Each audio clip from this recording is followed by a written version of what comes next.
Nagaan isiniif haa ta'u akkam jirtu fayyaa keessanii jaallatamootaa fi kabajamtoota obboloota kootuubii abdii dhalootaa obboloonni hordoftanii nagaa keessanii miti nagaan keessan guutuu haa ta'u akkasuma immoo warri aaraa gara yuutuubii kootii dhuftanii maatii koo ta'aa jirtan maatii koo ta'uufis barbaadanii baga nagaan dhuftan isiniin jedheera hunduma keessaniif nagaan haa baay'atu karaa fuula FB kootiis namoonni na hordoftanii guddaa eebbifamaa galatoomaan isiniin jedha.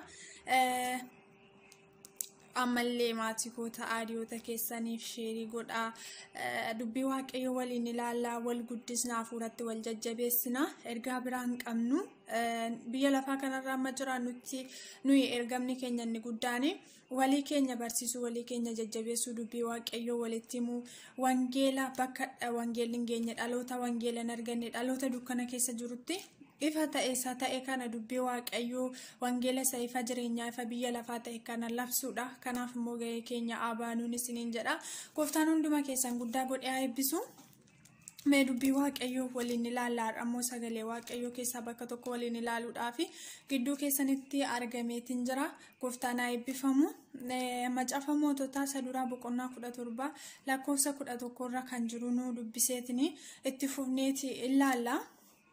Akkasuma raajiin Eeliyaas jedhamu tokko biyya Gilaa'id keessa iddoo Teesheeb jedhamtu keessa ni jiraata ture. Inni Ahaab mootichaan dhuguma waaqayyo gooftaa Israa'el isa ani hojjedhuu fi amma ani guyyaa isaa himutti waggoota dhufan kana keessa fixeensi lafa irratti hin argamu yookiis bokkaan hin roobu jedhe. Yommus dubbiin waaqayyo gara Eeliyaas dhufee iddoo kanaa ka'e. Gara ba'a biftuu achi deemiti laga Kireet isa Yordaanos gara ba'a biftuu jiru keessa dhokadhu lagicha keessa bishaan ni dhugda achittis nyaata siif akka fidanii fi quroo siif abboomeera jedhe Eeliyaasis akkuma waaqayyo isa abboometti gara laga Kireetti isa Yordaanos gara ba'a biftuu jiru sana dhaqee achi ni taa'e quroon immoo ganamaa fi galgala buddeenaa fi foon fiduun bishaanis lagicha keessaa hin dhuga ture jedha. Gooftaan haa eebbifamu mata duree akka mata dureetti fudhadhee yaadeenaan irratti dubbachuu barbaade bakkuma waaqayyo siin jedhe jiraadhu kan jedhu irratti waliin ilaalla bakkuma waaqayyo siin jedhe jiraadhu. Namni yeroo baay'ee bakka waaqayyo isaaf kaa'e jireenya waaqayyo isaaf mijeesse jireenya waaqayyo isaaf qoode jireenya waaqayyo isaaf kenne dhiiseetu jireenya mataa isaatii mijeeffachuu karaa mataa isaatii barbaadachuu ofii isaatiif haala mijeeffachuudhaaf yeroo inni itti yaalii godhu yeroo inni itti deddeebi'u yeroo inni itti sochii taasisu jira. Kanaaf immoo yaada waaqayyoo dhaggeeffatee hin deemne yoo ta'e namni kamiyyuu milkaa'umsa hin argatu. Bahee bakka irratti wanti isatti dhufu wanti isa mudatu wanti isa daangessu wanti lubbuu isaallee dhabamsiisu waan hedduutu jira. Kanaaf jireenya jiraannu keessatti bakka waan goonu keessatti bakka jiraannu keessatti sochii keenya hundumaa keessatti bakka waaqayyo nuun jedhe haala waaqayyo nuun jedhe dubbii waaqayyo dhaggeeffanne yoo sochoone yoo jiraanne yoo hojjanne waaqayyo haala kam keessatti yeroo haalli ulfaatu yeroo namaaf mijachuutti baatu yeroo dhaloonni baay'ee raafamu waaqayyo warra kansaa ta'an immoo garuu yoo maal taane yaada waaqayyo yoo dhaggeeffannee jiraan bakka waaqayyo nuuf kaa'e karaa nuuf mijatu karaa foon keenya gammachiisu karaa dafee nuuf walitti qabamuu nuuf qindaa'uu danda'u tokkoon dafee itti milkaa'uu dandeenyu tokkoon ofii keenyaaf yaalle dubbii waaqayyoo toon eeggatiin sagalee waaqayyoo toon dhaggeeffatiin yaada waaqayyoo too addan baafatiin deemuun milkaa'umsa nuuf hin ta'u. Kanaaf bakkuma waaqayyo nuuf kenne. Taaneeti bakki waaqayyo nuuf kennisu yeroo muraasaa fi akka nutti tolutti akka nuti yaannetti akka nuuf mijatutti ta'uu dhiisuu mala. Waaqayyo immoo ijoollee isaatii fi jireenya hin mijanne keessa jiraachisu jireenya hin taaneef keessa jiraachisu jireenya gadi bu'aa haala rakkisaa haala ulfaataa keessa jiraachisuun isa gammachiisee isatti tolee utuu hin ta'in waan oolchuu qaba waan keessa dabarsuu qaba waan barsiisuu qaba jireenya qorumsa of keessaa qabu keessatti ijoolleen waaqayyo jireenya rakkina of keessaa qabu keessatti ijoolleen waaqayyo warri dubbii waaqayyoo dhaga'an warri yaada waaqayyoo adda baafatanii deeman warri seera waaqayyoo eeganii jireenyuma isa ulfaataa keessatti wayii baratu Waaqayyo gaafa gadi bu'inuun jedhu yoo gadi buune gadi bu'uu sana keessatti waan nu oolchutu jira Waaqayyo. Waan keessatti nu barsiisutu jira, waan jala nu miliqsitu jira. Kanaaf immoo isuma nuuf hin mijanne nutti hin tolle sana keessa teenye bakka Waaqayyo nuuf kaa'e, bakka Waaqayyo nuuf filate, bakka Waaqayyo nuuf eeyyame jiraanne yoo Waaqayyoon eegganne dubbii Waaqayyo yoo dhaggeeffanne Waaqayyo haala kam keessatti iyyuu nu gargaara, nu dabarsa, nu jiraachisa. Jireenyi keenya nutti ulfaataa yoo fakkaate iyyuu haalli yoo nutti ulfaataa fakkaate iyyuu haalli dhalootatti yoo ulfaataa fakkaate iyyuu nesiniinan jedha Waaqayyoodhaaf wanti hundumti iyyuu salphaadha. Waaqayyo waan ta'u hundumayyuu waan godhu hundumayyuu waan godheef beeka. Wanti addunyaa kanarratti ta'u, wanti dhaloota irratti ta'u, wanti gurguddoota irratti xixiqqoota irratti ta'u hundumtiyyuu wanti dandeetti Waaqayyo jala miliqee yookiin immoo beekumsa Waaqayyootiin ol ta'eeti utuu Waaqayyoon hin beekin addunyaa kanarratti samii keessatti lafa kanarratti wanti tokkollee hin jiru. Waaqayyo hin beeka. Ijji Waaqayyo lafa hundumaayyuu in arga. Rakkina keessa jiraatullee haala mijachuu dhiisu keessa yoo jiraattellee gadda keessa yoo jiraattellee qorumsa keessa yoo jiraattellee kun hundumtuyyuu Waaqayyo arguu dhabeeti miti. Waan godhuuf beeka. Wanti lafa kanarratti ta'u, wanti dhaloota irratti ta'u, wanti sirratti ta'u waan ta'eef qaba. Waaqayyo waan ittiin barsiisu, Waaqayyo waan ittiin gorsu, Waaqayyo waan ittiin dhaloota deebisu waan qabuufi wanti ta'u hundumtiyyuu yaada Waaqayyo keessaa madda. Galanni guddaan Waaqayyoodhaaf haa ta'u. Bakka kanatti gaafa biyya Samaariyaa keessatti mootiin Ahaab jedhamu ulfina Waaqayyoo keessaa gaafa inni bahu, Waaqayyoon gaafa inni gaddisiisu, Waaqayyoon cimsee gaafa inni aarsu, Waaqayyo biyya Samaariyaatti uleesaa dheekkamsa isaa tokko fiduu barbaade. Mootiin Ahaab kuni isa kaleessa mootonni darban Waaqayyoon gaddisiisan caalatti iyyuu inni ofii isaatiif maal godhe? Waaqayyoon hin gaddisiise. Waaqolii tolfamaa biyya Samaariyaa keessatti fideetu akka itti sagadan godhe. Mana ijaareefi yookiin mana waaqeffannaa ijaareefiitu Waaqolii tolfamaadhaaf in sagada ture. Baay'ee garaa Waaqayyoo gaddisiise jedha. Boqonnaa 16:29 kaastanii yoo dubbifattanii argattu. Mootiin Ahaab fuula Waaqayyootti wanta ciggaasisaa godhe baay'ee garaa Waaqayyoo in aarse. Kanaaf immoo Waaqayyo biyya kana adabuu barbaade. Maaliin adabuu barbaade? Beelaa rakkinaan adabuu barbaade. Namni Waaqayyoo tokko immoo raajiin Eeliyaas biyya kana keessa jiran mandara Gilaad jedhamu tokko keessa in jiraata ture. Eenyutu namni Waaqayyoo? Baruma dhaloonni ulfina Waaqayyoo dagate, baruma dhaloonni Waaqayyoon irraanfate, baruma dhaloonni Waaqayyoo irraa garagale, baruma dhaloonni yaada Waaqayyoo dhiisee karaa yaada mataa isaatii irra didiju, baruma dhaloonni jaanta'e, baruma dhaloonni machaa'e keessa immoo namni Waaqayyoo tokko dhokatee jira. Har'allee dhaloonni baay'een gaafa fuula Waaqayyooti badanii, fuula Waaqayyooti sokkanii, fuula Waaqayyooti garagalanii, uumaa isaanii dagatanii, wanta isaaniif hin malle, wanta namummaatti hin tolle, dhala namaa Waaqayyo gaafa uumu seera hundumaatiin iyyuu uume, akkaataa itti uume, akkaataa inni itti jiraatu, akkaataa inni itti gaa'ela isaa gaggeeffatu, akkaataa inni itti jireenya isaa gaggeeffatu hundumaayyuu haalaan qindeesseefii uume. Dhalli namaa garuu adeemsa keessa jireenya karaa Waaqayyo isaaf kenne, jireenya karaa inni gochuu danda'u, karaa eebbaa, karaa nagaa, karaa Waaqayyoon gammachiisu, karaa cubbuu hin taane Waaqayyo isaaf kenne dhiiseetu karaa mataa isaatii isa badiisa du'a of keessaa qabutti yeroo inni irra didichu, yeroo inni ofii isaatti qindeeffate, yeroo inni ofii isaatti akka waan ofii of uumeetti yaadutu jira. Galanni Waaqayyoodhaaf haa ta'u. Dhalootuma akkana ta'e, addunyaadhuma akkana ta'e kana keessatti immoo har'allee Waaqayyoo nama isaaf jiraatu, nama isaaf ta'u, nama isaaf yaadu, mana isaatti dhimmu qaba Waaqayyo. Nama ulfina isaa eeggatu qaba Waaqayyo. Lakkoofsi isaayyuu yoo xiqqaa ta'e dhalootuma nuyi amma keessa jirru kana keessatti haaluma namatti hin tolle dhaloonni hundumtiyyuu ulfina Waaqayyo keessaa ba'e kana keessatti Waaqayyo nama isaaf jiraatu qaba. Waaqayyo nama ulfina isaatiif eeggatu qaba. Warra ulfina isaa eegu kanammoo, warra dubbii isaa eegu kanammoo, warra yaada isaa dhaggeeffataa deemu kanammoo gaafa dheekkamsi dhufe, gaafa adabni dhufe, gaafa dallansuu Waaqayyoo dhufe warra isaaf of eeggata Waaqayyo in oolcha. Haaluma ta'e keessaan karaadhuma ta'een Waaqayyo in oolcha. Rakkina dhufu jalaa, beela dhufu jalaa, dheekkamsa dhufu jalaa, rukuchaa dhufu jalaati Waaqayyo warra kansaa ta'an in oolcha. Galanni guddaa Waaqayyoodhaaf haa ta'u. Kanaaf bara kana keessatti bara mootiin Ahaab Waaqayyoon gaddisiise, ulfina Waaqayyoo dhiise kana keessatti Eeliyaas namni Waaqayyoo tokko ture. Namni Waaqayyoodhaaf of eeggatu. Raajiin Eeliyaas baroota kakuu moofaa keessatti raajii beekamaadha. Kanaaf Eeliyaas kun namni waaqayyoo kun gaafa dhaloonni hundumtiyyuu fuula waaqayyootitti waan gaarii hojjechuu dagatanii inni garuu maal ta'aa ture? Waaqayyoodhaaf of eeggataa ture.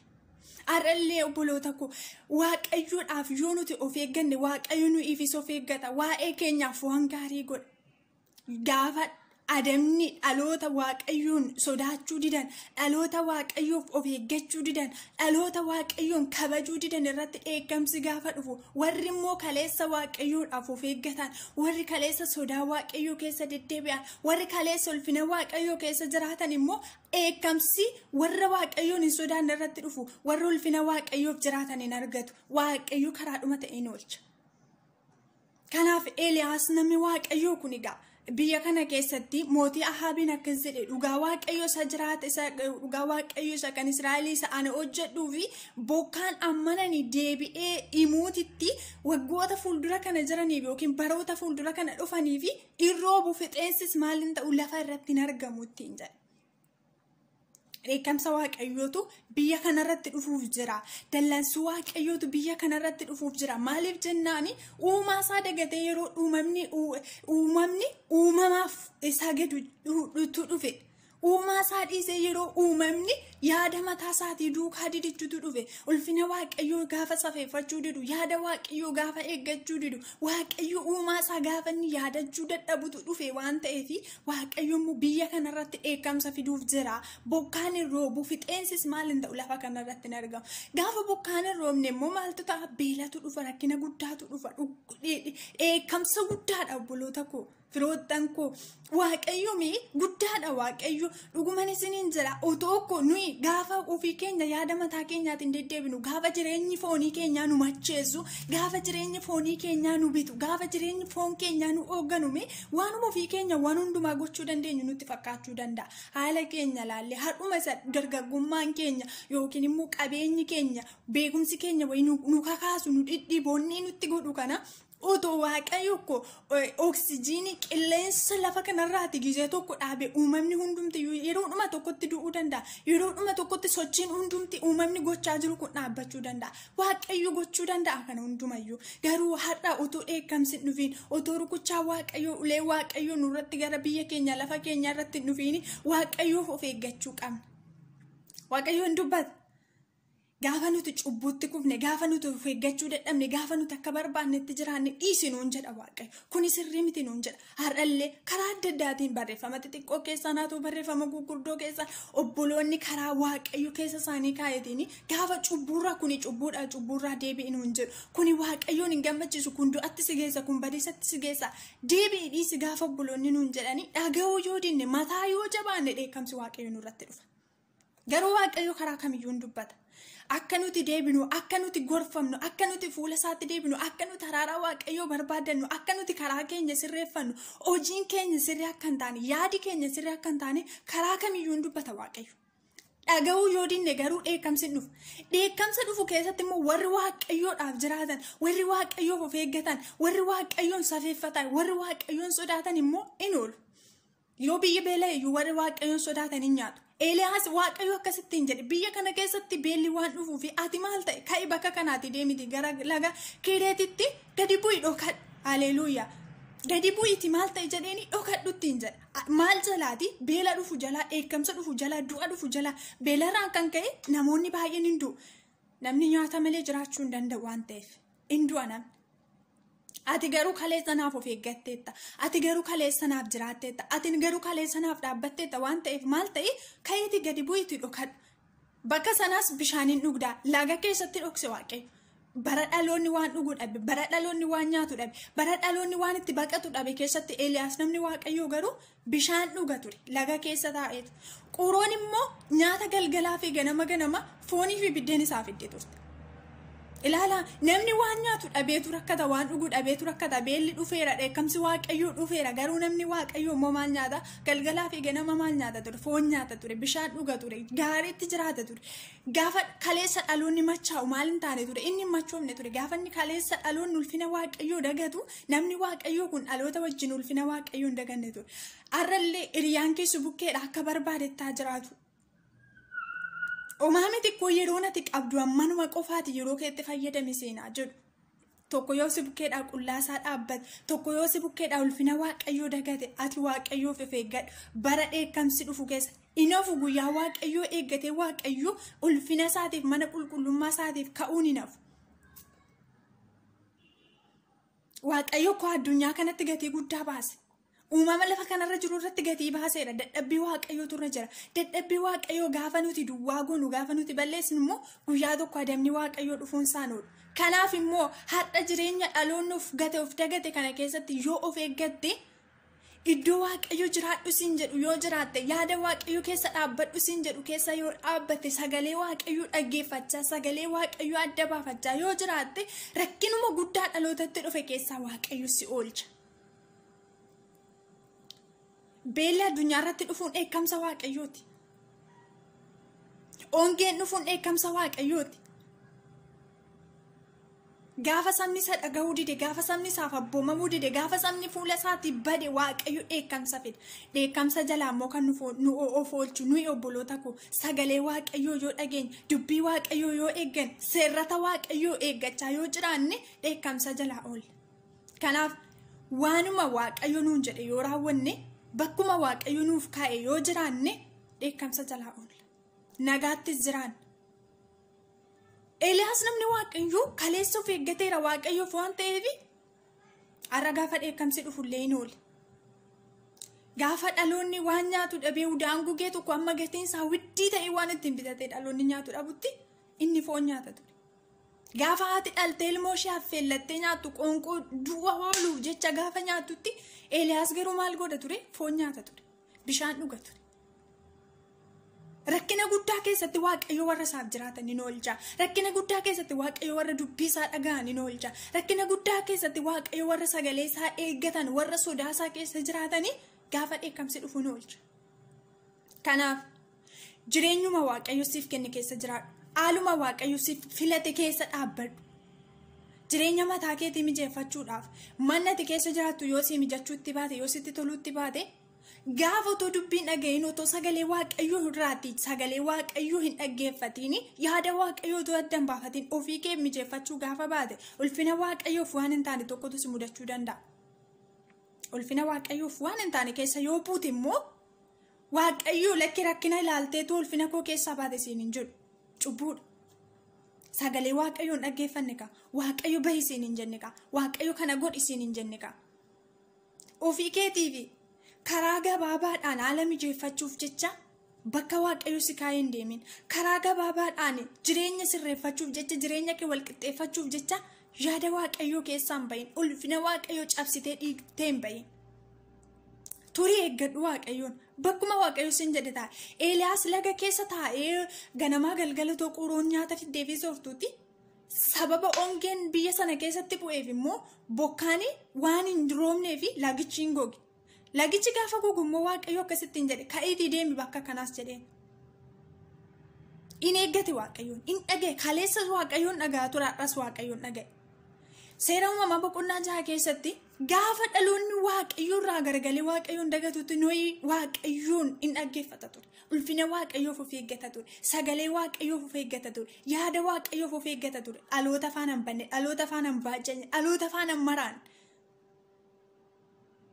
Gaafa waaqayyo biyyattii adabuudhaaf balleessuudhaaf uumama sana ga'utti nooyin waaqayyo maal jedha? Ati dubbii koo of naaf eeggatteetta, na kabajjeetta, naaf jiraatteetta waan ta'eef ani biyyattii kana dhaloota kana balleessuufan jira waan ta'eef ati maal ta'e markaba soqadhuuti of oolchitteen jedha. Har'as addunyaadhuma machaa